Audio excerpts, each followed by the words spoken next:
Bienvenue sur DMG TV, les histoires mystiques. Tu es nouveau sur la page, n'oublie pas de t'abonner, de laisser un commentaire, de liker, de partager. Tu veux raconter une histoire, envoie ton histoire ici en direct et on va t'écouter. Ou bien si tu n'as pas le courage, tu passes sur WhatsApp. Le numéro c'est le plus 237 655 81 97. Envoie ton histoire et on va jouer ici rapidement. Mais restez poli, surtout dans les commentaires, on reste poli. On encourage tous ceux qui montent à raconter les histoires. C'est pas facile de monter à raconter son histoire en sachant qu'on est nombreux à écouter. Et puis les commentaires qui vont aussi venir insulter, machin, nanana. Donc, ceux qui montent à raconter les histoires, évitez d'entrer dans les détails. On ne peut pas savoir de quelle couleur le caleçon était, de quelle couleur le soutien-gorge était. On ne peut pas savoir le nom de qui. On ne peut pas savoir c'est quelle personnalité en particulier. On ne peut pas savoir c'est quel quartier, c'est quelle maison, mais c'est quel hôtel, c'est quel restaurant, bar, c'est quel snack. Non. On ne veut pas savoir ça. Le but est de sensibiliser. Rien que ça. C'est pas de venir entrer dans la vie privée des gens. Bonsoir Miranda. J'espère que vous allez bien. Oui, très bien. Et toi-même?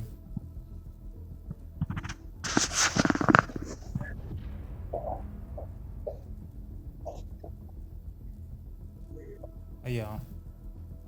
Oui, bonsoir DMG. Au fait, j'ai une histoire à raconter. Ok. En tout cas, c'est toujours pour sensibiliser parce que la méchanceté a toujours un prix et la gentillesse aussi a aussi son prix.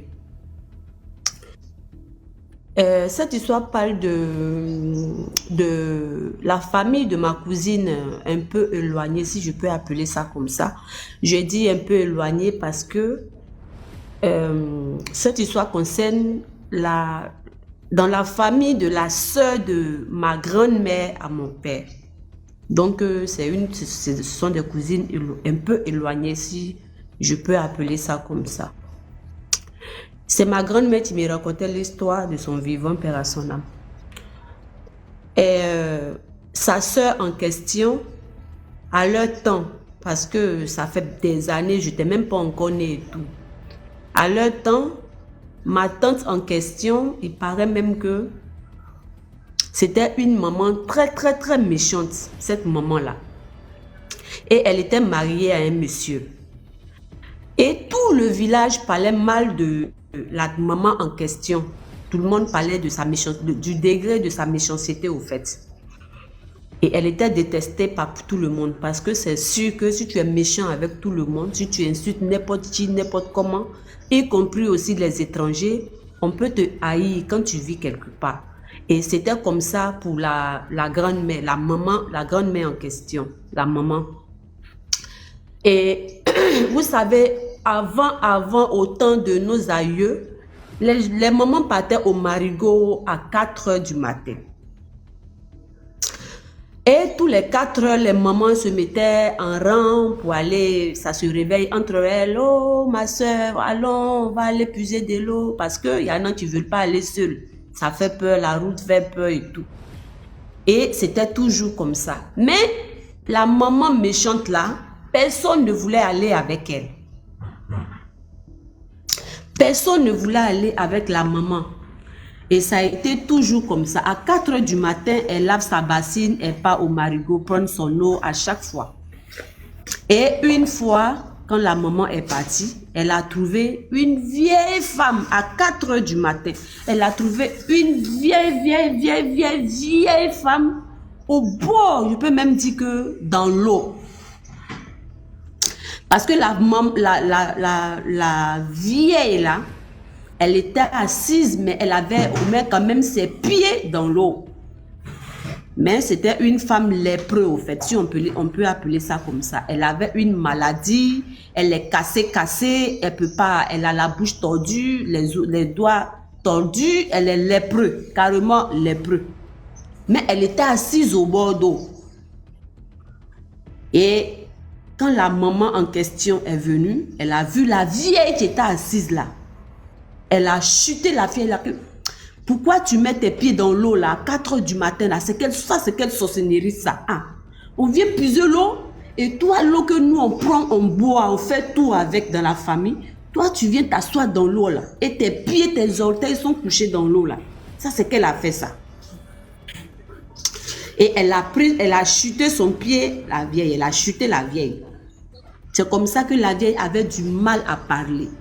Pour dire un mot, il faut au moins 30 minutes. Et c'est comme ça que la vieille, elle disait, je veux de l'eau à boire, donne-moi de l'eau à boire s'il te plaît. Mais la phrase là, ça a duré avant de sortir. Pendant que la vieille est en train d'articuler les mots, la maman, elle continue de parler. Qu'est-ce que tu veux dire? Qu'est-ce que tu veux dire, sorcière? Ça, c'est quelle sorcellerie, ça? Va loin, va-t'en. Je ne te donne pas de l'eau. On t'a envoyé. C'est moi, tu attendais pour pratiquer ta sorcellerie, ça a échoué. Parce que je ne peux pas prendre ma bassine. Je ne peux pas prendre mon bol là pour te donner de l'eau à boire. Pendant que la vieille qui était assise là, il y avait de la salive qui sortait de sa bouche. Elle avait toutes sortes de qualités de maladies en tout cas. Et c'est comme ça la maman a puisé son eau. Elle a chuté encore la vieille. Que dites là, je vais passer. Ça, c'est quelle sorcellerie ça? C'est quoi? En tout cas, elle a pratiqué la méchanceté pure sur la grand-mère qui était assise là. C'est comme ça que la grand-mère l'a maudit en disant que la maladie que j'ai, et pour cela tu me traites de telle manière, tu vas avoir cette maladie. Les enfants, de leur aïeux, tes descendantes, tout le monde, toute ta famille, pendant des siècles, vous allez avoir cette maladie. Et c'est comme ça la vieille a mis cette malédiction-là sur la maman. Pendant qu'elle disait ça, la maman là a pris la bassine d'eau là pour renverser ça sur la vieille qui était assise là. Et elle a repris son eau et elle est partie. Mais depuis qu'elle est partie, cette maman-là que je n'ai pas connue, la sœur de ma grand-mère que je n'ai pas connue là, elle a eu cette maladie. Et jusqu'aujourd'hui, ces arrière-petits-enfants qui sont mes cousines ont cette maladie. C'est-à-dire que dans leur famille, tu peux réussir, tu peux aller en ville, vivre la vie, travailler comme les autres. Mais à partir de 34 ou 35 ans, la maladie commence. Dans leur famille, ils n'ont jamais connu « Ah, j'ai mal à la tête » ou « J'ai cancer ». Non, ils n'ont jamais connu ce genre de maladie. Mais une fois qu'ils atteignent 35 ans, même que tu viens de cette famille, que tu travailles dans un milieu de haute classe, une fois tu atteins à 35, non, attends, 40 je crois, 40 ans, une fois tu atteins à 40 ans, ça te prend subitement. Tu peux être là, peut-être tu es dans la cuisine ou soit dans ton bureau, un coup tu tombes. C'est comme ça que ça prend tout le monde. Et depuis que je suis petite, parce que moi j'étais petite et ma grand-mère me racontait l'histoire, pendant qu'elle me racontait l'histoire, il y avait déjà un tonton de la famille qui travaillait en ville. Mais quand la maladie l'a pris, il a été, je ne sais pas si je dois dire, il a été licencié, plus qu'il a cette maladie. Donc, ils l'ont enlevé en ville pour l'envoyer au village. Il fait des bobos en bas de lui, il fait tout là où il est assis et il ne parle pas. C'est-à-dire qu'il parle lentement, même chose que la vieille mémé du passé. Ça, c'était pendant que ma grand-mère me racontait l'histoire. Et le pépé là, j'avais cette maladie au temps où moi j'étais petite, là, que ma grand-mère me racontait l'histoire. Il est décédé, mais avant qu'il ne décède, c'est-à-dire qu'il peut rester là. C'est une chaise où même quand il veut dormir, on le soulève. Le monsieur n'est jamais venu au dehors. Dans la maison, quand tu vas les saluer, le papa en question qui a cette maladie-là, il est toujours assis dans le salon, dans sa chaise. Il ne parle pas. Tous ses doigts sont cassés, ses orteils, sa bouche est tordue. Et il est assis là comme ça. Les crachats, les salives n'arrêtent pas de couler. Et ça a été toujours comme ça. Et là, il est décédé. Et quand il est décédé, c'est-à-dire qu'aujourd'hui, moi, je vais avoir bientôt 34 ans. Depuis je suis petite jusqu'à aujourd'hui, là, il y a plus de 3 personnes qui sont décédées de même manière. Et là où je suis en train de vous raconter l'histoire, il y a encore un qui est assis sur la même place au village, qui a la même maladie.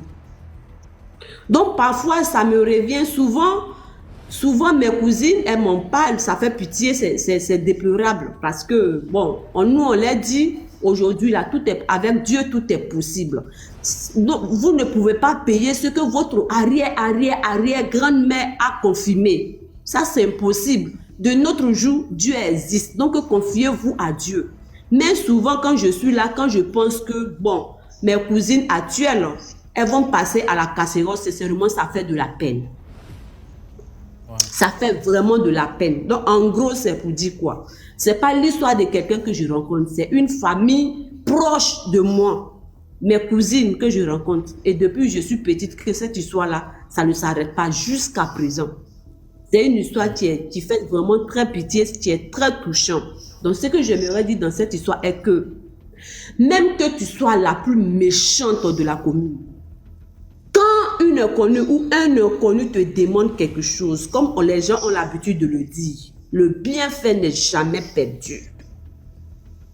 Si tu fais du bien à quelqu'un, que ça soit dans ton esprit que un jour, ce que tu as fait, quelqu'un d'autre peut faire ça à ton enfant.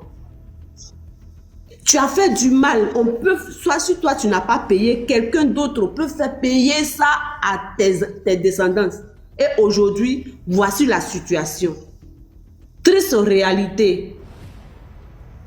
Donc, ce que j'aimerais dire est que vraiment, je vous demande pardon. Le karma, comme les gens ont l'habitude de dire, là, le karma, ça existe. C'est pas maintenant que le karma a commencé à exister. Ça existe depuis autant des temps que jusqu'à aujourd'hui. Et ça va toujours exister. D'accord. Donc, c'est ce que j'aimerais partager avec vous. Merci beaucoup à vous. Fais-moi descendre, s'il te plaît, DMG. Ok. Bonsoir. Bonsoir. Ça va? Très bien, et toi? Ça va, merci. Alors, merci en tout cas pour la plateforme et puis je te suis depuis un moment. Et merci beaucoup pour ce que tu fais. Donc, j'avais une petite histoire à partager avec vous ce soir. Bonsoir à tous. Qui est par rapport à... Parce que moi, je suis Ménissi, je pense que tu connais un peu. Et je voulais vraiment parler... Vous m'entendez? J'espère qu'on m'entend bien. Je voulais parler du coup d'une histoire que j'ai vécue très récemment justement ici sur TikTok. Donc j'ai une personne qui est venue me voir venant de TikTok et qui m'a expliqué justement son histoire. Et je voulais attirer l'attention de tout le monde là-dessus. Donc c'est une jeune dame qui vient me voir et qui se trouve en fait qui est persécutée depuis plusieurs semaines par des esprits qui sont chez elle et qui l'empêchent de dormir, qui l'empêchent de faire tout.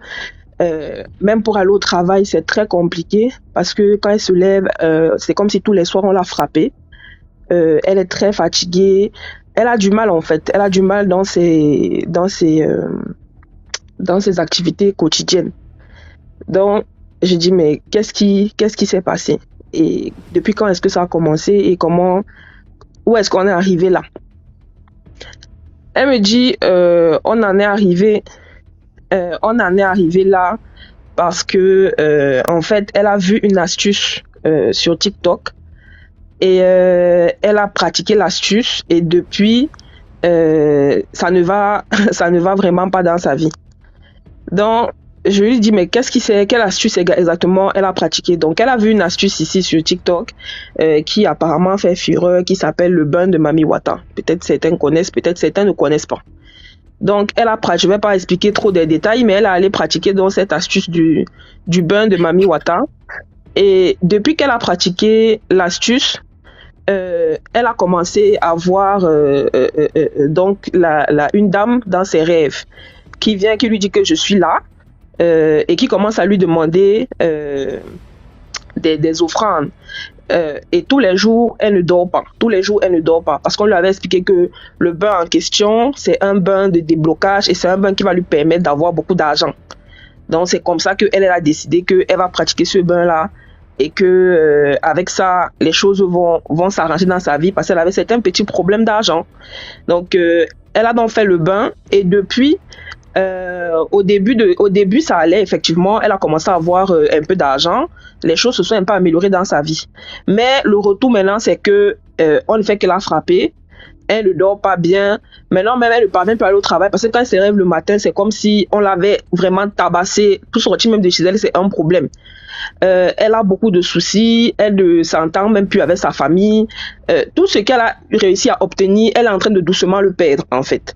Donc c'est pour ça que je me suis permise de montrer dans ton live pour dire aux jeunes gens, s'il vous plaît, faites attention. C'est vrai qu'il y a beaucoup d'astuces sur TikTok.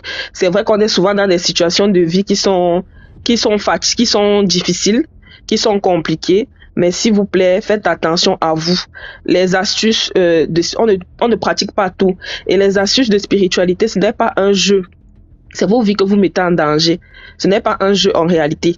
Donc, quand vous appelez des esprits sur vous, des esprits auxquels vous n'avez pas été présentés, des esprits avec qui vous n'avez aucun lien, voilà les conséquences que vous pouvez avoir. Elle était déjà au niveau presque où elle avait vraiment elle frisait déjà même parfois un peu la folie. Elle avait des absences. Donc, ça a été vraiment très compliqué de la traiter et de l'aider. Mais vraiment, faites attention. Moi, c'était vraiment pour sensibiliser que je suis montée. C'est pas très long ce que j'ai dit.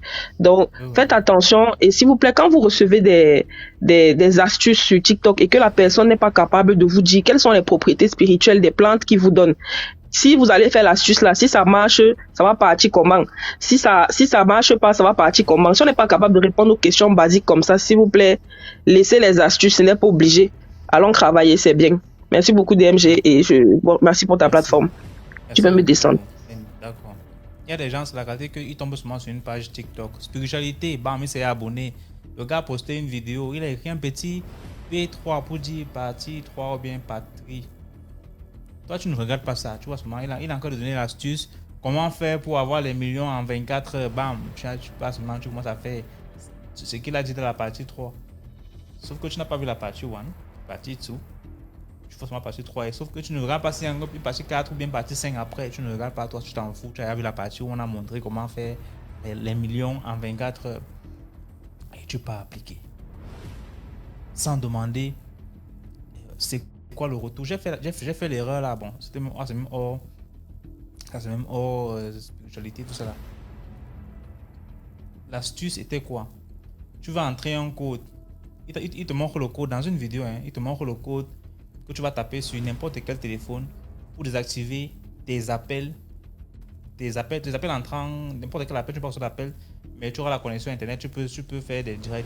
Moi, ça m'arrangeait parce que par exemple, quand je suis en direct et qu'on m'appelle, ça m'embête. Oh, avec l'astuce là, dès que tu tapes ça retire carrément le mot d'appel là, je peux plus recevoir d'appel. Tu as comme ça à internet. Je pars donc, je tape.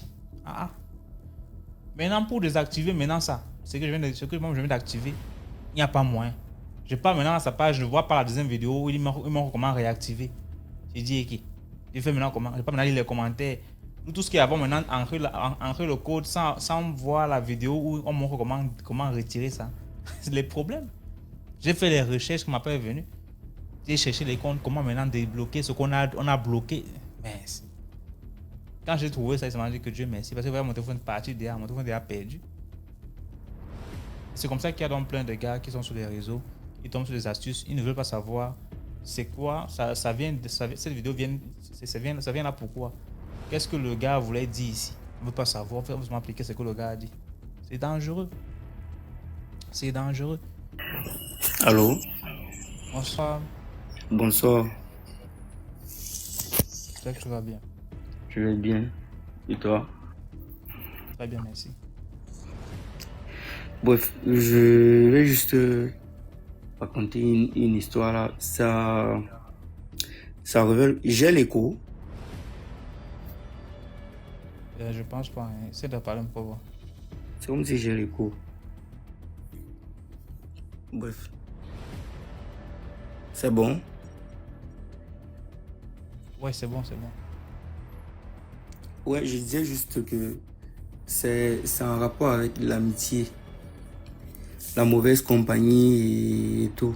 Parce que les amis qu'on rencontre souvent, il y a les bons et les mauvais amis. Moi, je pense que j'ai été témoin d'une situation où un ami a vendu ses deux autres amis. Donc, je pense que je suis le seul témoin qui a vu cette scène-là. Parce que je me rappelle un jour,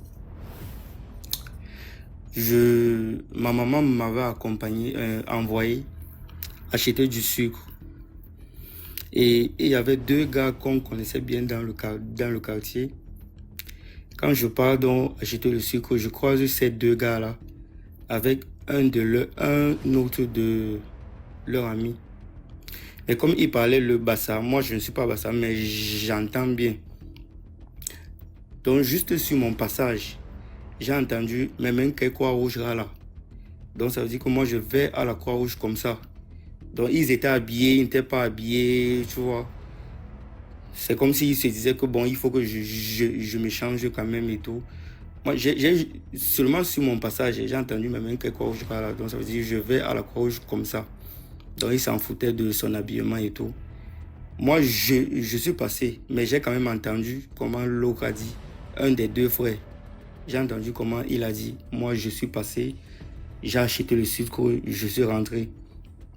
10 minutes après, mon papa m'envoie encore, il me donne la moto, il me dit va acheter du pain au Carrefour. Comme le Carrefour était un peu devant, c'était un peu loin. Je ne sais pas si tu connais Edea, là j'étais Edea. Il y a deux ponts à Edea. Il y a le premier pont, il y a un deuxième. Quand je prends la moto, je vais au Carrefour, j'achète le pain, je vois l'attroupement sur le pont. C'est là où je me décide, donc je prends la moto, je vais, je regarde, je vois les deux frères sur le pont morts. Les deux morts. 10 minutes après, hein, je vois les deux frères sur le pont morts. C'est là où moi je me dis, mais et si ils sont partis, leur ami, lui, il les a trompés parce que lui, il partait les vendre. Ou c'est comment? Les deux, c'était sur le pont mort. Jusqu'à présent, je me pose, il y a de cela peut-être 10 ans, hein, mais jusqu'à cela, je me pose des questions. J'ai toujours cette scène-là dans ma tête. Je l'ai toujours. Donc, c'est juste pour dire, les amitiés, franchement, même si tu fais confiance à tel ami, il ne faut pas le suivre n'importe comment, dans n'importe quoi. C'était juste ça. Merci beaucoup, Blacksmith, pour l'histoire. Bonsoir, jolie gamine. Alors, je voulais vous raconter une histoire qui s'est passée il y a une semaine ici au Congo, Brazzaville, plus précisément à Pointe-Noire. Moi, je suis de Pointe-Noire. Et l'histoire se passe dans un quartier qu'on appelle l'OCH. On a attrapé une jeune dame qui était dans un foyer. Elle vivait avec un monsieur, ça faisait déjà 3 ans et demi. Et donc, elle a pris le monsieur, en fait, chez une autre femme. C'est-à-dire qu'elle a volé, quoi. Elle était Chisa. Et le monsieur a chassé sa femme, a abandonné ses enfants pour venir vivre avec elle. Après, ça paraissait tellement trop bizarre et tout ça. Mais bon, bref. Ce qu'il en est, c'est que la belle-mère du monsieur est venue passer quelques séjours chez son fils. Et c'est une femme qui prie beaucoup, tout ça. Vraiment, elle est dans la prière et tout. Et la dame avait donc pour rituel de prendre la nourriture du monsieur et de mettre à l'intérieur de son corps la veille. C'est ce que le féticheur lui avait demandé de faire. Donc, si tu veux que ton mari continue à être pour toi, qu'il te donne tout ce que tu veux, tout ça, genre zinzin quoi. Tu prends si le poisson, la viande, ça dépend de ce que tu veux lui cuisiner le lendemain. La veille, tu introduis ça dans ton corps, tu dors avec. Et puis demain matin, tu sors, tu cuisines, tu donnes à ton mari. Et donc, c'est ce qu'elle faisait. Tout le temps, c'est ce qu'elle faisait. Et ce jour-là, sa belle-mère l'a attrapée le matin. Très tôt le matin, elle s'est levée, elle est revenue dans la cuisine. Elle a ouvert le réfrigérateur. Elle était en train de sortir des des petits morceaux de poisson qu'elle avait mis à l'intérieur de son corps, dans son couitou. Et Attends. Donc, elle mettait combien de morceaux dans ses parties intimes? c'était des petits morceaux, c'est-à-dire, Ok, ce ok, jour, mince. Ok, mince. le Ma tête était poisson, pas chauffée déjà. c'était J'avais le mis un gros bar dans les fesses, que c'est mince. Ah! C'était le poisson. Elle a, elle a sorti 3 morceaux de poisson, des petits morceaux. Donc, elle a découpé le poisson. Elle a pris 3 morceaux, elle a mis à l'intérieur. Elle a dormi avec. Et donc, le lendemain matin, maintenant, elle vient, elle sort, elle remet dans l'assiette, elle met au frais. Comme si de rien n'était. Et sa belle-mère qui priait le matin est venue chercher quelque chose dans la cuisine et elle tombe sur la fille en train de retirer le morceau de poisson. Et là, elle crie. Ah, mais qu'est-ce qui se passe? Ah, mais c'est quoi ça? Elle a crié, elle a alerté les gens et tout. Et c'est des gens qui vivaient dans une cour commune. Donc, elle a commencé à alerter les gens. Bon, les mamans, hein, on sait comment elles sont. Elle est sortie. Elle a ouvert les portes. Elle a crié, Boyaka, Boyaka, Boyaka, Mona. C'est-à-dire, venez voir, venez voir. Je suis en train de voir la sorcellerie, la Kindo qui est Kindo. Elle a crié. Elle a alerté et tout le monde est arrivé. Les gens ont commencé à voir et tout. Le mari s'est réveillé. Qu'est-ce qui se passe? Elle a commencé à raconter. J'ai trouvé ta femme en train de sortir des morceaux de poisson de son corps. Mais non, c'est pas possible, maman et tout. Le mari a tiré la femme comme ça. Ouvre. Allez, vas-y, ouvre les pieds. Il a ouvert les pieds. Il voit comme ça là les morceaux de poisson qu'elle met dans son couitou pour préparer au gars. Comme ça, le gars va être zinzin. Et après, les gens sont arrivés, on a appelé la police et tout ça. Donc, on est venu arrêter la femme, on l'a emmenée, je sais pas, au commissariat, je sais même pas pourquoi. Et il se paraîtrait que la fille est devenue folle. Elle est devenue folle et tout. Donc voilà, la petite histoire qui s'est passée ici, la semaine dernière. Mince. Ça! Vraiment, tu vas Merci pour l'histoire. Vraiment. On appelle ça le 100e condiment. Le 100e condiment. Quand tu deviens trop amoureux ou amoureuse de ta partenaire ou de ton partenaire, là, mon ami, prends d'abord une semaine de congé, pas rester au village pendant une semaine ou bien un mois. Si tu reviens très amoureux encore, c'est que ça va, c'est que c'est pas. Parce que les filles, ici, dehors, les gars sont prêtes. Les filles là, quand on n'a pas encore écouté ce sujet, je t'y tu fais manger les garnitures à ton mari parce que tu veux qu'il te soit fidèle. Dès qu'il te soit fidèle ou bien qu'il t'obéisse au doigt et à l'œil. Dès que tu dis, oh, je veux 50 000, il se bat. Il se bat pour te donner 50 000, même s'il n'a pas. Il va se battre. Dorénavant, quand vous voyez un bandit que chez vous, il veut seulement voler, il vole les cuillères. Vous comprenez que le gars a une copine qui met la pression énorme. Peut-être qu'il mange même les garnitures matin, midi, soir. Quand il y a les bandits, parfois les gars rentrent dans la maison, ils volent. Quand il rentre, tu sais ce qu'il a même volé, tu te dis que mais tu voles le gobelet, mon frère. Tu voles le gobelet comment? C'est qu'il sait qu'il doit avoir l'argent. Quand il entre, il ne sait même pas tout ce qu'il voit, il porte son mail pas avec. Il porte carrément le sac de poubelle, il part avec. On dit, gars, c'est la poubelle, hein. Il est à partir, il ne veut même rien entendre, il pas vendre. Il passe seulement vendre. Ça! Les filles mettent les gars au travail, c'est la magie. Bonsoir, non. Bonsoir DMG, bonsoir toute la famille DMG. Au fait, je monte ce soir pour raconter une petite histoire, une histoire qui m'est arrivée et que je continue de vivre. Au fait, l'histoire s'est passée en 2004 quand j'étais en classe de 3e. Dans la maison, on était excusez-moi, c'est ma première fois de monter, donc un peu stressée. Dans la maison, on était plusieurs filles. Donc, quand on quitte à l'école les soirs pour venir, on rentre dans la chambre, on fait un peu le compte rendu de la journée, tout et tout, avant de sortir bosser. Et habituellement, quand on fait ça, certaines font un petit somme avant de sortir. Et ce jour-là, je me rappelle bien, on était en train de causer tout et tout. C'était en Côte d'Ivoire. On était en train de causer tout et tout. Et du coup, je me suis endormie. Et je sais que Le sommeil n'a pas fait plus de 20 minutes. Après, quand je me suis réveillée, il n'y avait plus personne dans la chambre. J'ai dit, mais où sont passées les filles? Je sors dans la cour, il n'y a personne. Je vais du côté, puisque la cour, c'était une grande cour avec côté villa pour les grandes personnes, un autre côté, 2 chambres salon pour nous. Je vais du côté des grandes personnes, il n'y a personne, personne dans la cour. Et j'entendais un tam-tam résonner, puisque nous, on habitait juste à côté de la cour royale.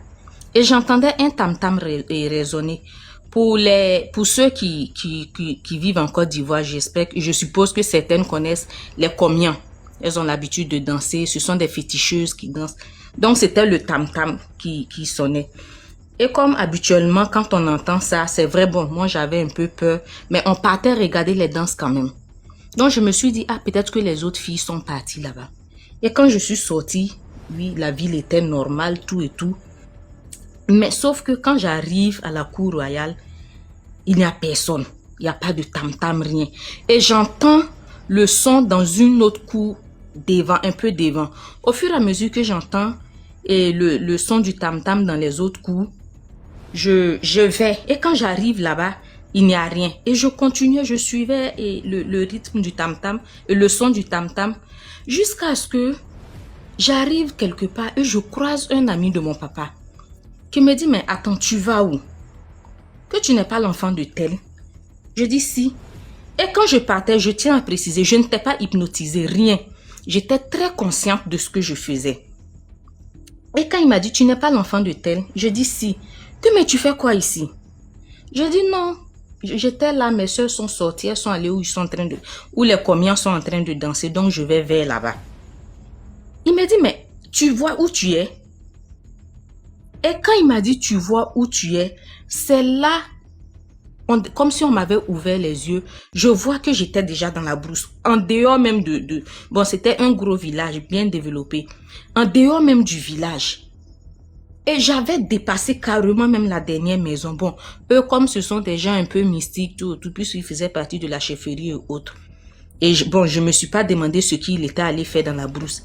Et il m'a demandé que tu vois où tu es. Et quand j'ai vu maintenant, j'ai dit c'est bizarre, c'est le tam-tam j'ai suivi. Il dit non, qu'aujourd'hui il n'y a pas de tam-tam, aujourd'hui il n'y a pas de danse de combien et dans le village. Et il m'a raccompagné. Arrivé au portail. Ce qui est bizarre, habituellement nous, mon papa ne nous laissait pas sortir. Quand on quitte à l'école à midi, on rentre, c'est fini. À partir de 18h, tout le monde est rentré, personne ne sort, le gardien était là. Mais quand je sortais, il n'y avait personne. Et quand je suis venue avec son ami et il demande que tu as quitté où? Là même, je suis arrivée aux environs de 22h par là. Il me demande tu as quitté où? Il se lève, il veut gronder et son ami a dit qu'aujourd'hui où elle est quittée là, qu'il ne faut pas penser qu'elle est allée chercher garçon, que où je l'ai attrapé là, c'est pas bon. Et il lui a demandé que tu l'as vu où? Que je l'ai vu carrément à la sortie du village. Et il me demande, tu es allé faire quoi là-bas? J'ai dit, papa, moi-même, je ne sais pas. C'est le son de tam-tam, j'ai suivi. Et j'ai cru que les Rachel là... Oh, excusez, j'ai dit le nom d'une sœur. Et j'ai cru que mes soeurs là étaient là-bas. Je suis partie. Il m'a dit, d'accord. C'est pas grave, faut partir. Et j'ai entendu ma maman dire, que ça a recommencé encore. Donc, je n'ai pas parlé. Le lendemain, je lui ai demandé, j'ai dit, ça a recommencé comment? Que rien qu'on parlait d'une autre chose. C'est là maintenant, quelques jours après, elle me dit que tu te rappelles à chaque fois, on disait que quand tu étais petite, tu insultais les pygmées et autres. Que c'est une fois, on est allé au village et tu jouais avec les enfants du village et tu as vu une personne que tu as insultée. Que bon, avec la description que tu as faite, que c'était un pygmée. Et après, tu as chauffé. On était obligé de quitter notre village puisque on était obligé de quitter le village des grands-parents pour rentrer. Mais depuis lors, jusqu'à présent, DMG, je ne comprends pas. Je peux être là et je me perds. C'est-à-dire, je suis dans la chambre comme ça. S'il n'y a personne, au bout de 5 minutes, je n'entends aucun bruit. C'est comme si, je ne reconnais plus la chambre au fait. C'est comme si j'étais dans une autre chambre. Et ça faisait j'étais là-bas, mais ça faisait très rarement. Et puis, ma maman vendait des jus auprès du congélateur. À chaque fois, moi, je partais retrouver de l'argent là-bas. Et après, mes soeurs disaient, toi, tu es sûre que tu ne voles pas? Je dis, non, je ne vole pas. Et ma maman a dit, laissez-les, que même au village, il y a un monsieur, lui, c'est de l'or, il trouve. Et elle m'a dit, ne dis pas ça tout le temps, sinon, ils vont arrêter. Mais moi, je comprenais pas. À chaque fois, je disais, j'ai arrêté. La chose même qui m'a le plus effrayée, présentement, moi, je ne suis plus en Côte d'Ivoire. Je suis au nord du Burkina. Une fois, je suis quittée, la route que j'emprunte tous les jours pour aller au travail. Matin, je dépose ma fille, je dépose mon mari, moi-même, je vais au travail. La même route. Un soir, aux environs de 18 heures, ça ne vaut même pas encore 2 semaines. Bon, je me perdais dans la chambre, ça c'est petit. Je me dis, ça arrive à tout le monde. Je quitte le service, j'arrive. Et arrivé à un endroit, je vous jure, je ne reconnais plus le coin. Le chemin que j'emprunte depuis 8 ans, DMG, je ne reconnais plus la voie. Au fait, je voyais des gens, je voyais des maisons, mais tout avait changé. Et en même temps, j'ai paniqué. Quand j'ai paniqué, j'ai commencé à rouler rapidement. J'ai roulé peut-être près de 15 minutes comme ça. Je ne reconnaissais plus la voie. Et moi, je prenais habituellement 10 minutes pour arriver chez moi. Mais je vous jure, c'était toute une éternité. Et après, je suis allée tomber sur un grand carrefour. C'est là-bas j'ai vu de grandes lumières. Et quand j'ai vu les lumières, j'ai reconnu une station. Maintenant, je me suis arrêtée, j'ai commencé à trembler. J'ai commencé à trembler. Et les gens m'ont approché. Qu'est-ce qu'il y a? J'ai dit, je me suis perdue. Sur la route, je me suis perdue. Et il y a un monsieur qui vient. Mais tu as failli cogner les gens. J'ai dit, excusez-moi, je me suis perdue. Et c'est là, une dame me dit, que tu t'es perdue? Je dis oui. Je dis, je ne reconnaissais plus la route. C'est une vendeuse de fruits, au fait. Et elle me dit que toi, à chaque fois quand tu passes, je dis, toi, tu as des soucis. C'est ça que je lui ai demandé. J'ai dit, mais j'ai quel genre de soucis? Elle me dit, non, que tu n'as pas des gens qui ont des génies, ces genres de trucs-là. J'ai dit, bon, ma maman, elle est un peu possédée. Quand elle tombe en transe, elle parle des langues, une langue que personne ne comprend, tout et tout. Elle dit, ah. J'ai dit, mais c'est quoi? Elle dit, bon, que ce qui est sûr, il faut faire l'effort pour ne pas que la cigarette te manque. J'ai dit, comment ça? Que dès que tu vois que tu es perdu, tu allumes la cigarette ou tu demandes à quelqu'un d'allumer la cigarette. Alors que le problème, c'est quoi? C'est que j'ai horreur de l'odeur de la cigarette. Même quand j'arrive dans un endroit où quelqu'un fume, je vous jure que je me mets dans tous mes états. Tous mes états, comme si on m'avait provoqué. Et là, je ne sais pas, je vous explique aujourd'hui si quelqu'un peut... Même hier soir, dans ma douche, je me suis perdue. Je me retrouve dans une douche avec un lavabo. Je ne sais pas. Je ne sais pas DMG. Et je parle seule. Quand je dis je parle seule, c'est pas comme c'est la folie. Parfois, je suis seule et je sens... Je n'entends pas de voix en tant que telle, mais j'ai l'impression qu'on me demande qu'est-ce qui s'est passé aujourd'hui. Tu as quel souci? Tu attends. Et quand j'explique ce qui se passe. Je ne parle pas doucement, je parle à haute voix au fait. Et quand j'explique, je sens qu'on me donne des solutions, je ne sais pas. J'ai l'impression de communiquer avec des gens que je ne vois pas. Donc, je ne sais pas si quelqu'un est dans cette communauté qui peut m'aider. Sincèrement, ça allait beaucoup m'arranger. Je ne sais pas. Et une fois même, ma fille m'a effrayée. Quand on dormait, elle s'est levée, commençait à tirer mes cheveux. J'ai dit, laisse-moi. Elle dit, où est ma maman? Où est ma maman? J'ai dit, oh Seigneur, il ne faut pas mettre ces choses-là vont arriver sur la petite. C'est toute mon histoire. C'est ce que j'avais à vous dire, mais sincèrement, ça me fait peur. Je ne sais pas si quelqu'un peut m'aider.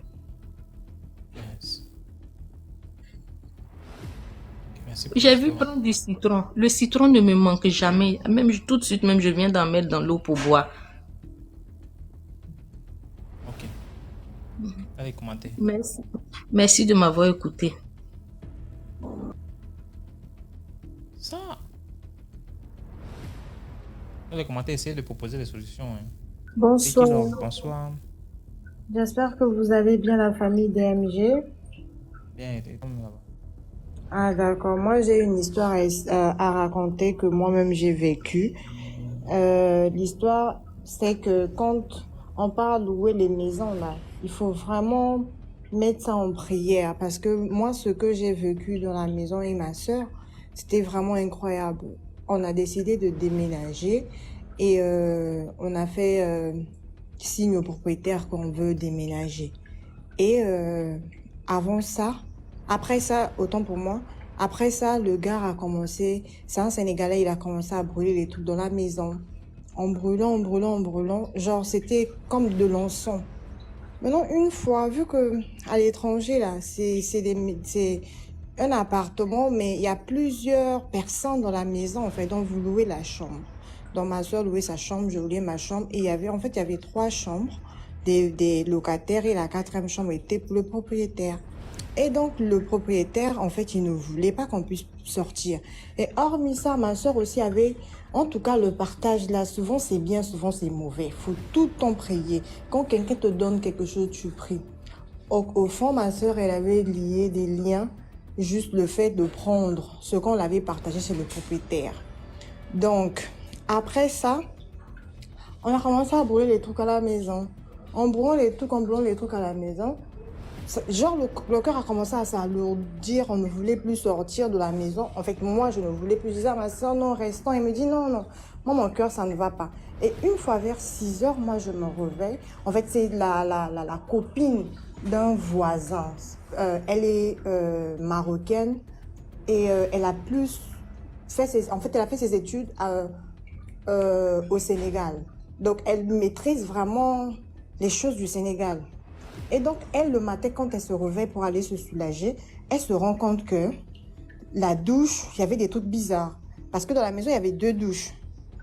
Dans la maison, il y avait 2 douches. Donc, la fille, quand elle rentre, elle se rend compte que la douche n'était pas comme elle est d'habitude, en fait. Elle change, elle part de la 2e douche. Elle se rend compte que c'est la même chose. La fille était obligée d'aller se soulager dans la chambre, dans une bouteille. Et moi, vers des heures qui suivaient, moi, je me suis levée. C'est vrai que j'ai ressenti quelque chose de bizarre. Mais pour moi, je n'avais pas vraiment prêté attention. J'étais très fatiguée. Voilà, j'ai pissé, je suis allée dormir.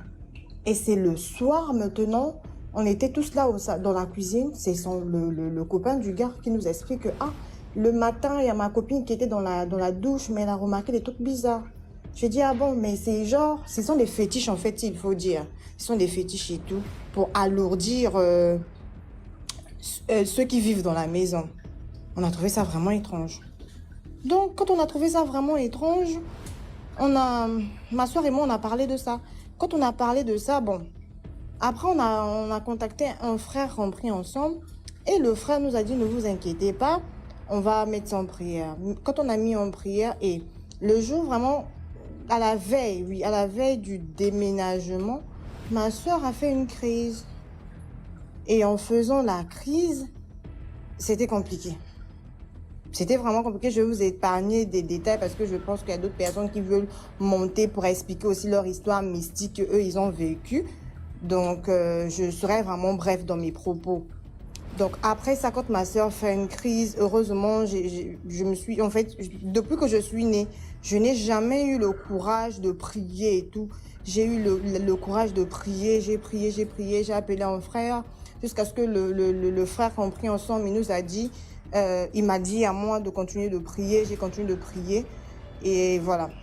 Et quand sa conscience a repris, j'étais obligée d'appeler d'autres personnes. C'est-à-dire, ma soeur était à moitié morte. C'est-à-dire, si j'allais crier, genre, parce que dans la maison, il y a plusieurs personnes, mais moi, en fait, j'ai pas compris. C'est-à-dire, DMG, tu sens que tu touches je fais le massage cardiaque, je me rends compte que la personne ne respire plus, il n'y a plus rien. À un moment donné, tu te dis, bon, ok, laisse-moi payer les autres pour annoncer son décès et tout. Mais un truc te dit, non, reste là, ne l'annonce pas. Continue à prier. J'ai continué à prier, Dieu a fait grâce. Mais avant ça, il y a un côté qui est aussi très important. Le frère qu'on prie ensemble, il est marié. Et sa femme, c'est une femme qui prie beaucoup. Et sa femme, qu'est-ce qu'elle fait? Elle rentre dans la prière quand moi j'appelle son mari. Et au même moment que la femme du monsieur priait aussi avec nous, elle est tombée. Quand elle est tombée, elle nous explique après, quand elle s'est réveillée, quand ma soeur aussi a repris conscience, qu'elle était allée, c'est-à-dire elle était allée dans un endroit très sombre.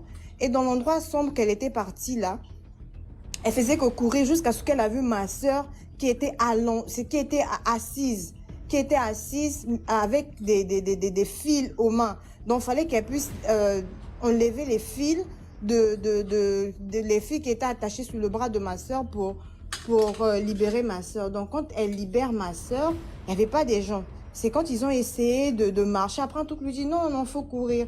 Quand elle se met à courir, c'est des gens qui les suivaient derrière. Et quand ils sont arrivés vers la lumière, c'est-à-dire le truc était bizarre. Jusqu'aujourd'hui, j'ai froid au dos quand j'en parle, en fait. Au même moment que ma sœur, c'est-à-dire au même moment que la dame, elle revient en elle parce qu'elle était tombée quand elle priait avec son mari, au même moment qu'elle crie Jésus, c'est au même moment que ma sœur aussi. Genre, vous voyez, quand quelqu'un monte sous les montagnes et tout, et quand la personne revient en elle, c'est-à-dire quand la personne descend, c'est souvent compliqué, en fait, la personne a du mal à respirer. C'était comme ça avec ma sœur. Donc quand la sœur dit Jésus, c'est au même moment que ma sœur aussi, elle reprend maintenant conscience. Mais quand elle reprend conscience, sa voix, c'est-à-dire sa voix était cassée. Elle avait vraiment, vraiment du mal à me parler, même à moi. Et après ça, j'ai appelé son petit ami est arrivé. Quand son petit ami est arrivé pour partir à l'hôpital, c'est quand son petit ami est arrivé et ses frères, c'est là où le propriétaire, il était dans sa chambre et les autres, ils ont su qu'il y avait un problème qui se passait. Parce qu'il fallait appeler l'ambulance et tout, que l'ambulance puisse arriver. Donc, c'est là où le monsieur est venu. Donc, au moment où nous, on cherchait à réanimer ma soeur, parce que malgré le fait que moi, je me suis battue avec la prière, et même quand son petit ami est arrivé, il a même dit, ça, c'est pas un cas, c'est pas un truc qu'on doit vite emmener à l'hôpital. Si on emmène vite à l'hôpital, ça sera compliqué. Et elle-même, quand elle a repris conscience, elle a dit ceci, s'ils vont m'emmener à l'hôpital, je vais mourir. Parce que ce que je vois, je ne sais pas en fait. Donc, on est resté là pendant des heures à la maison en priant. Et le monsieur, nous, quand on priait, en français, le monsieur, il vient, il parle devant ma sœur. Je peux pas dire son nom ici sur les réseaux. Je veux prendre un nom comme ça. Par exemple, Sarah. Et il souffle sur le visage de ma sœur. Sarah. Et il souffle sur le visage de ma sœur. Sarah, et il souffle sur le visage de ma sœur. C'était comme ça, en fait. Après, à un moment donné, ça nous a tous énervés. On l'a pris, on l'a dit, écoute, s'il te plaît, tu peux arrêter ça. Malgré ça, il continuait toujours. Jusqu'à ce qu'on est parti à l'hôpital. Quand on part à l'hôpital et tout, les docteurs, ils ont fait ce qu'ils pouvaient faire. Et après ça, on est rentré. Quand on rentre, d'abord, avant même ça, on était tous allés à l'hôpital avec lui. Il m'a dit à moi, il est arrivé, il partait acheter quelque chose. Le arrivé, il est parti chercher quelque chose là. Il était rentré à la maison. On ne sait pas ce qu'il était allé faire à la maison. Nous, quand on rentre, il était étonné même de me voir. Il me demande, mais Sarah, elle est où? Je dis, mais attends, si tu me vois, c'est pour dire que on nous a libérés à l'hôpital. Est-ce que Sarah respire? Je lui pose la question, mais pourquoi tu me poses la question si Sarah, elle respire? Bien sûr, Sarah, elle respire. Mais elle est où? J'ai dit, elle est aux toilettes. Ah d'accord, mais vous avez dépensé combien à l'hôpital? J'ai dit, mais non, c'est bon. C'est bon en fait. Je ne vois pas pourquoi tu vas venir nous demander. Tu es juste notre logeur. Pourquoi tu me poses toutes ces questions? Donc après ça, le lendemain, en fait, la maman de ma soeur là, elle, vous savez, les mamans, elles ont toujours des trucs, elles ressentent toujours des trucs. Et la maman à la maison au Congo, elle se sentait pas bien. Elle se sentait très faible. Elle pensait à sa fille qui est ici à l'étranger. Elle faisait que penser à sa fille. Et le matin, elle dit non, ça ne marche pas. Parce qu'elle n'a pas un téléphone Android, elle a genre des petits téléphones là où il n'y a pas WhatsApp. Donc, quand elle dit, bon, je pars chez sa sœur, je dois l'appeler, je dois parler avec elle. Parce que je suis trop tôt de voir cette fille, je dois parler avec cette fille.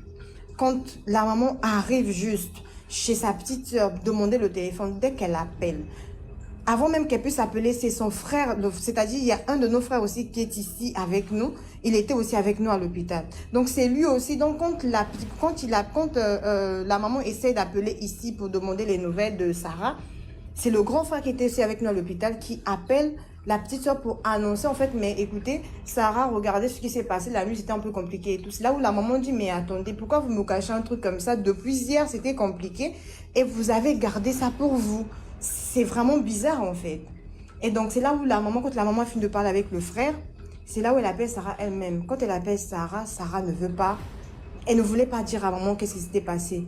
Mais les mamans, vu qu'elles savent vraiment utiliser les enfants, genre que l'enfant puisse dire quelque chose qui est au fond de lui ou au fond d'elle, quand la maman a essayé d'essayer toutes les techniques pour parler à Sarah, c'est là où Sarah qui explique non l'histoire. Et la maman, elle dit, ça peut pas se passer comme ça. C'est pas clair l'histoire. La maman part chercher chez les gens qui prient là, les voyants là et tout. Quand la maman part là-bas, on lui dit dès que la maman arrive, la personne tombe en transe, la personne dit ceci, que ta fille, elle avait, elle-même, elle avait ouvert les portes en fait, parce que elle est consciente de ce qu'elle avait pris chez cette personne.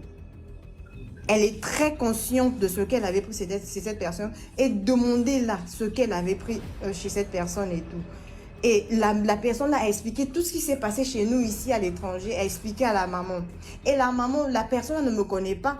Et effectivement, la personne dit, elle est là-bas aussi avec une de ses sœurs. Sa sœur aussi, elle aussi, elle avait ouvert les portes. Moi, j'avais ouvert les portes dans quel sens? Dans le sens où la femme du propriétaire, on était trop bien avec elle. Elle avait l'habitude de nous dire, non, si vous voulez, la chance et tout, hormis la chance, ouvrir les portes, utiliser les clous de girofle. Et la dame nous avait partagé les clous de girofle, ma sœur et moi. Elle avait dit de prendre, de mettre dans les 4 coins de la chambre, de le lait de beauté, en tout cas dans le porte-monnaie. Et nous aussi, on avait mis. Maintenant, le compte dans ça, nous, on n'était pas allés acheter ça. C'est ce que la dame, c'est-à-dire ça venait de sa chambre. Au fond, la dame, elle est de mèche avec son mari, en fait. Donc, moi aussi, j'avais ouvert les portes parce que j'avais pris un truc. Pour moi, je m'étais dit, c'était une grande sœur qui nous avait partagé ça. Et qu'elle faisait ça d'un bon cœur. Au fond, elle ne faisait pas ça d'un bon cœur. Elle faisait ça parce qu'elle avait vu en nous, il y avait les toiles et tout. Donc, ils ont voulu faire ce qu'ils ont voulu faire, en fait. Et Dieu merci, aujourd'hui, nous ne sommes plus là-bas. On a trouvé une autre maison et voilà. Tout se passe bien. D'accord, merci beaucoup pour l'histoire, Becky. Merci. Donc, bonsoir. Oui. Excuse-moi, je pense que tu as dû me prendre tout à l'heure. Je m'étais... Puis, je suis un peu fatiguée. Donc là, je vais raconter une histoire. C'est l'histoire d'un couple. Le monsieur est musulman et la femme est chrétienne. Donc je vais dire Ali et Josette. C'est un couple qui est un couple marié et monsieur Ali, il a un travail assez particulier. C'est-à-dire que il est seul à le faire au pays. Donc il travaille avec des Américains. Il a créé sa société, mais il travaille avec des Américains. C'est quelqu'un qui s'en sortait très bien. Il avait un salaire qui pouvait jusqu'à aller à 5 millions de francs CFA par mois. Et sa femme aussi, elle avait son entreprise. Et voilà, les choses allaient bien, très bien. Ils avaient les enfants. Il y avait une très grande maison. La maison, ils louaient la maison à 500 000 francs. Et puis, un jour, la maman du monsieur Ali, là, lui dit, bon, je t'envoie ta petite cousine, tu vas la scolariser et tout. Donc la fille, elle est arrivée, elle avait 9 ans. J'envoie la petite cousine plutôt pour t'aider à la maison. Donc la fille, elle est arrivée, elle avait 9 ans. Donc après, Ali et sa femme ont jugé que non, elle ne va pas venir à 9 ans là. Qu'est-ce qu'elle peut faire à la maison et tout. Donc ils ont commencé à la scolariser. Mais les choses allaient bien. Et puis Ali, bien vrai que musulman, il s'intéressait particulièrement aux choses de la spiritualité. Donc, il faisait des voyages d'initiation, des voyages. Pour lui, ce n'était pas mauvais en soi parce que il cherchait à mieux se connaître, à mieux canaliser son énergie, à avoir franchement une connaissance spirituelle. C'est ce que les gens se disent, hein, que ce n'est pas mauvais de faire des recherches. Donc, au fur et à mesure, il a gravi des échelons dans cette quête spirituelle-là. Depuis que, excuse-moi, j'ai dit Ali, c'est vraiment un hasard. J'ai même pas pensé à celui qu'on connaît. Donc, finalement, il était tellement dans cette recherche-là. Il partait en Inde, il partait en Chine. En tout cas, il faisait des très grands voyages. Même il partait en Europe, il partait à des conférences. Et tout ça, c'était vraiment de l'argent. Il faut savoir que les choses de richesse spirituelle là, coûtent cher. Les livres coûtent très, très, très cher. Mais, au fur et à mesure, sa société a commencé à battre un peu de l'aile. Mais bon, quand tu as 5 millions, que tu te retrouves à 4 millions, c'est toujours bon. Donc, tu ne sens pas trop qu'il y a une baisse des régimes. Pendant ce temps aussi, la société de sa femme, qui était aussi très florissante, elle aussi a commencé à baisser un peu. Mais on se dit que de 5 à 4, c'est encore bon. De 4 à 3, c'est toujours prenable. De 3 à 2, oui, on peut avoir 2 millions en Afrique. C'est pas donné à tout le monde. Et donc, le temps passait. Et ils ne voyaient pas cela d'un mauvais œil. Et la femme surtout qui est chrétienne, elle continuait de toujours prier, jusqu'à ce que, au bout de pratiquement 9 à 10 ans, de 5 millions, ils sont passés, la société du monsieur est passée à 500 000 francs. Et 500 000 francs, c'était le coût du loyer. La femme aussi, c'était la catastrophe. Bien vrai qu'ils travaillaient avec des Américains, ils ont commencé à baisser le rythme des commandes, et même des commandes qui n'étaient même pas honorées, jusqu'à ce qu'il y ait une facture de 10 millions. La facture de 10 millions qu'ils n'arrivaient pas à retrouver parce que la banque américaine a dit que elle a fait le virement et que les papiers étaient venus, sauf que le monsieur, lui, ne reçoit pas son virement. Malgré toutes ces puissances, toutes ces richesses spirituelles-là, ils se sont résolus finalement à aller voir un pasteur au Togo dont on leur avait parlé, qui était un homme oint, selon ce qu'ils avaient. Donc, ils se sont endettés, ils ont pris leurs dernières économies. Ils sont allés au Togo, ils ont fait un séjour au Togo dans l'espoir que lorsqu'ils vont rentrer, tout va s'améliorer. Au contraire, même quand ils sont rentrés, même là, ça a été même zina total. Et c'était la galère.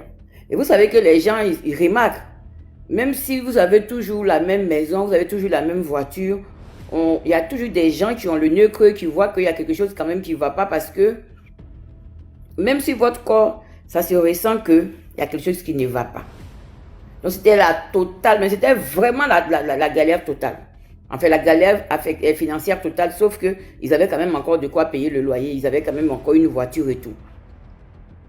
Maintenant, dans la recherche de solutions, ils ont une voisine qui s'attendait très bien avec la femme. Donc un jour, la femme de Josette, comme ça, elle sortait. Et puis elle a une voisine qui est comme une maman pour elle dans le quartier. Cette maman-là l'a appelée pour lui dire: ah, ma fille, je sais que tu ne m'as pas parlé, mais le Seigneur me met à cœur de venir te parler parce que j'ai l'impression que ça ne va pas. Et du coup, cette maman-là, quand la Josette, c'est comme si ça a été un ballon qu'on perçait. Elle a explosé, elle a tout expliqué à la maman. Que vraiment ça ne va pas.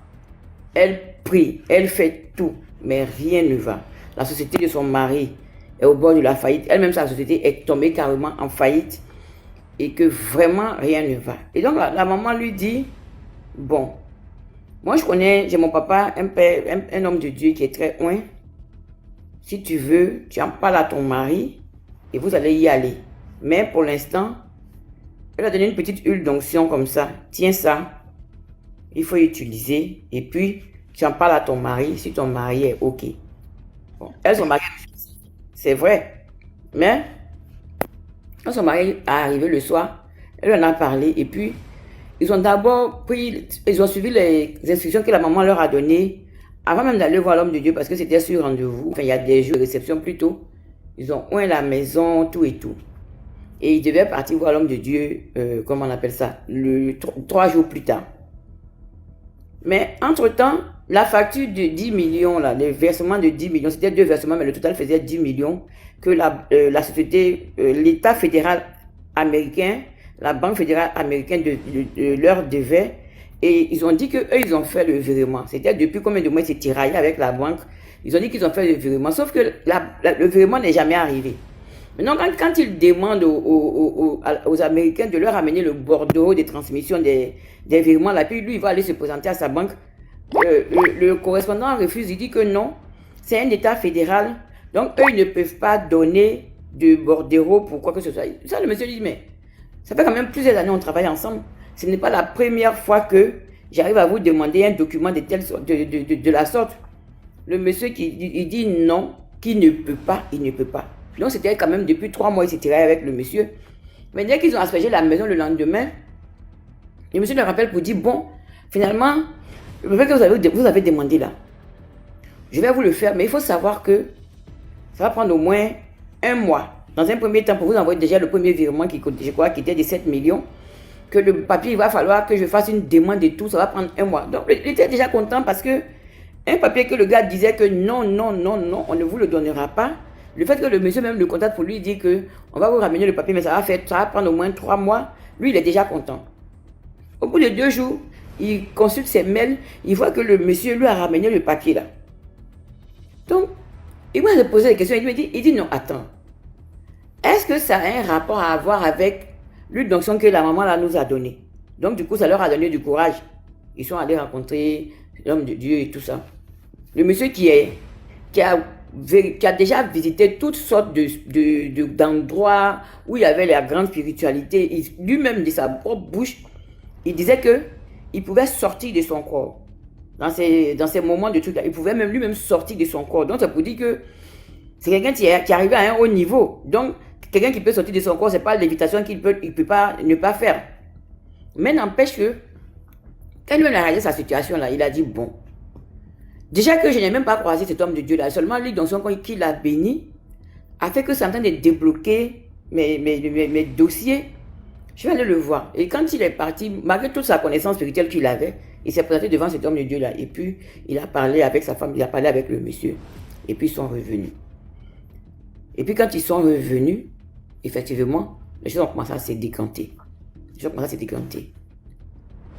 Mais, il y avait toujours des petits accros. Il y avait soit les enfants qui tombaient malades, malgré qu'il y avait une embellie au niveau de la situation.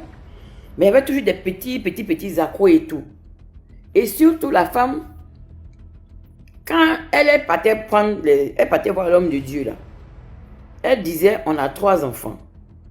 Dans tout ce qu'elle expliquait, elle a oublié que son mari avait une cousine à la maison avec eux depuis pratiquement 10 ans. C'est-à-dire que même quand on lui donnait des instructions, elle ne faisait qu'à ses enfants. C'était comme si on lui avait vidé la tête de la présence de cette fille-là dans la maison.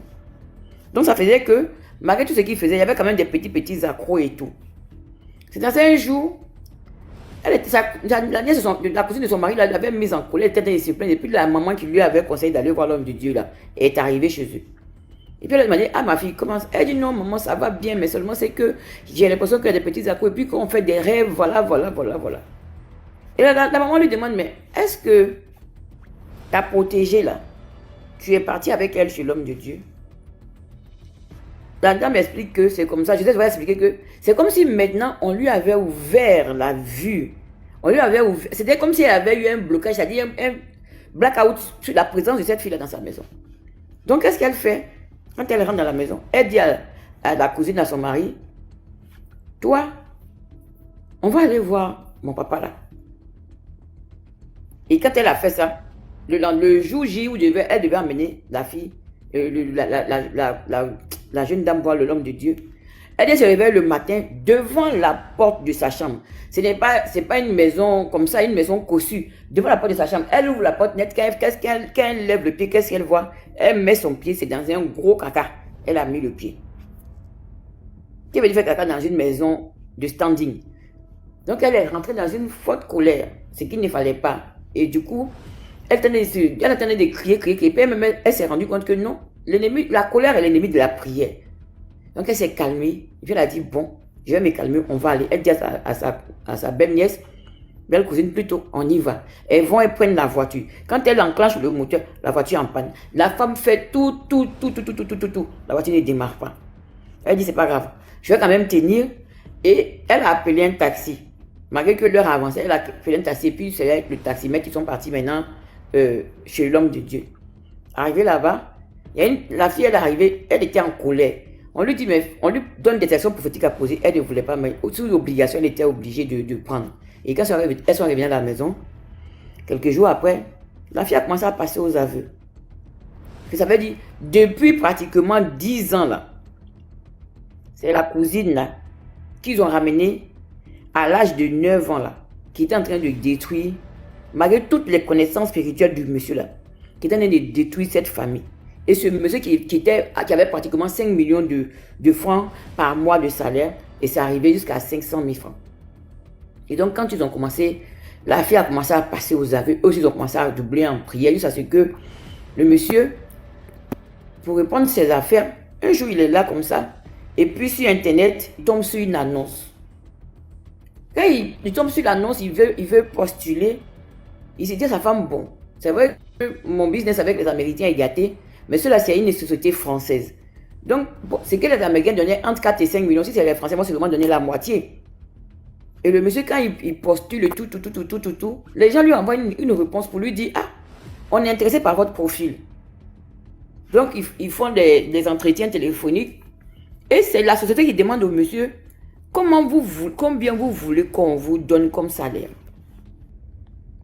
Bon, le monsieur, il a tapé comme ça, il a dit, bon, moi, je veux 10 millions.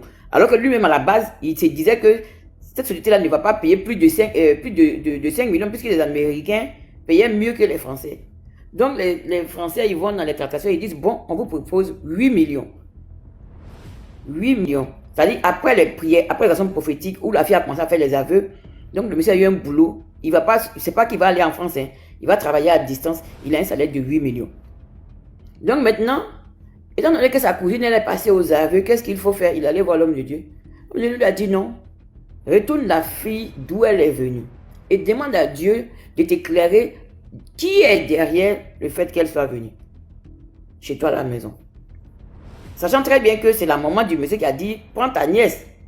Donc c'est aussi clair que c'est la maman qui a envoyé la fille en mission pour détruire la vie de son enfant.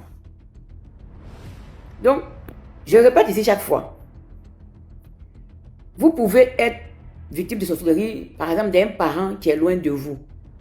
Et il y a des actions prophétiques à poser dans une maison. C'est-à-dire que quand vous brisez, enfin, quand vous prenez de l'huile de son, quand vous bénissez votre maison, ou vous prenez du sel, comme les gens, certains le font, mais quand vous prenez de l'huile de son, quand vous brisez votre maison, s'il y avait des canaux de transmission de tout ce que vous devez faire à la maison, que les gens avaient cette perception, bien ils avaient les informations, et quand vous faites ces actions-là, c'est-à-dire de loin, ces personnes-là ne peuvent pas avoir accès à vos informations. Mais lorsque l'ennemi envoie un éclaireur chez soi, ou bien quand il envoie une caméra, c'est-à-dire une caméra humaine chez soi à la maison, c'est très difficile. C'est pourquoi je dis toujours que si c'est nos enfants, on est responsable. Parce que normalement, quand un enfant, et ça je le répète toujours, quand ton propre enfant est sorcier, c'est toi qui l'as mis au monde, sauf s'il est né avec la sorcellerie, tu peux le regarder et savoir que l'enfant est sorcier, parce qu'un enfant sorcier a forcément des attitudes. Même un enfant même qui n'est même pas, un enfant même que tu n'as pas mis au monde, un enfant que tu fais venir chez toi à la maison, si les enfants mal polis, les enfants très mal polis, les enfants très menteurs, les enfants voleurs, il faut les emmener à la délivrance. Parce que quand un enfant regarde un adulte et puis il n'a pas peur de lui, ou bien un enfant qui est sensible par exemple à la souffrance d'un animal, il faut se dire que ces enfants-là voient des choses que toi tu ne vois pas. Donc prenons garde à ceux qu'on fait rentrer. Maintenant, cette gentillesse qu'on avait avant, voilà comment nos parents ont vendu beaucoup de leurs enfants parce qu'ils prenaient tout le monde à la maison chez eux. Et puis, tu vas voir que l'enfant qui était premier de la classe du jour, le lendemain, devient peut-être avant-dernier. On est là, on chicote les enfants matin, midi, soir. Alors que souvent, les enfants payent les actions de générosité de leurs parents, des générosités sans contrôle de leurs parents. Donc vraiment, à un moment donné, là où le temps va, là où la vie va, là, on doit protéger nos enfants. On ne doit pas accepter tout le monde. Si on n'est pas assidu dans la prière, si on n'est pas vraiment ancré dans la prière, parce que moi je conseille que la prière, parce que voilà quelqu'un qui sait s'envoler, qui sait sortir de son corps, qu'une petite fille de 9 ans a laminé, enfin pas 9 ans maintenant, puisqu'elle est venue à 9 ans, elle a 10 ans. Mais elle a laminé pendant 10 années jusqu'à ce qu'il pète pratiquement tout. Donc vraiment faisons attention. On n'a qu'à avoir la prière pour arme. C'est-à-dire même ta bouteille d'eau qui est dans ta maison, toi-même tu as acheté, si tu veux boire là, il faut prier dessus, tu vas boire. C'est vrai que c'est difficile, hein, mais c'est la seule manière de pouvoir communiquer de toutes les attaques de la sorcellerie et tout. Parce qu'on n'a pas forcément les yeux, mais que la prière qui est efficace. Donc voilà. Ah, merci beaucoup pour l'histoire. Merci, je t'en prie.